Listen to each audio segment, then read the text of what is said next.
Stay hungry, stay foolish. Lesarkungs, kāpēc ir nelaime valstī? The best is yet to come. Iedvesmojošas un spēcīgas uzrunas cilvēkus ir aizrāvušas visos laikos. Taču oratora spējas nav tikai dabas dots talants. Tās var izkopt jebkurš. SZF debašu klubs ir tava iespēja. Bet kas tad īsti ir debates?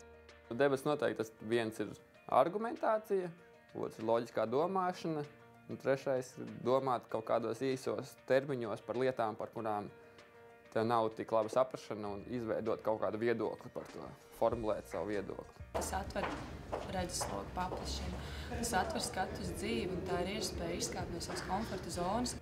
Debats kaut kā pulcē ap sevi foršus cilvēkus. Es nevaru iedomāties šobrīd foršākas reizes, kā satikt savus debašu biedrus. Jums vienmēr ir par ko parunāt, un par pilnīgi visām tēmām ir ļoti patīkami jums runāt. Turnīrā parasti pulcējas komandas no vairākām universitātēm vai no valstīm, ja tie ir starptautiski. Tie ir cilvēki ar kopīgiem mērķiem, padebatēt, sapazīties, izklaidēties. Turnīri ir šausmīgi priecīgs notikums. Tās ir 2 dienas, kuras tu pavadi darīt kaut ko foršu kopā ar foršiem cilvēkiem. Un patiesībā arī tie turnīri ir tas īstākais treniņš, jo tur vairāk vai mazāk viss arī notiek. Man bija, kad es biju pirmā kursā, man bija arī tāda pārliecība, ka es izsakos ļoti skaidri un citiem saprotami. Bet, kad man to vajadzēja izdarīt, pēc manām domām man viss bija ok, bet realitātē tā nebija. Debats un argumentācija un loģiskā domāšana vispār būtu jāiekļauj jebkuras programmas pamatā.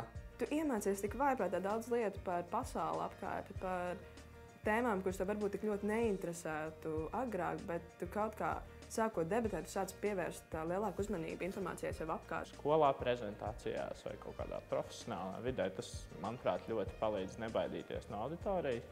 Tas ir tāds stress check, kas baigi palīdz.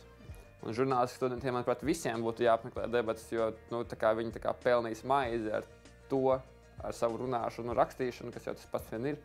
Un reklāmistiem droši vien arī, es varu teikt, ir no personiskās pieredzes, ka tāda debatēšana un mācēt runāt un argumentēt un pamatot, tas iedos ļoti daudz ko tālāk. Labi, iemācīties argumentēt, tas ir viens. Iemācīties uzklausīt citu cilvēku, tas ir viedoklis, tas ir otrs, bet tiešām šķiet, ka tās draudzības, kas esmu ieguvusi debašu laikā, ir super stipras. Debats nevajag uztvert kā tādu pulciņu vai kaut ko tādu, bet tas ir ļoti nopietns ieguldījums savā attīstībā. Tādēļ es nevaru iedomāties pilnīgi nevienu iemeslu, kādēļ nedoties uz debatām.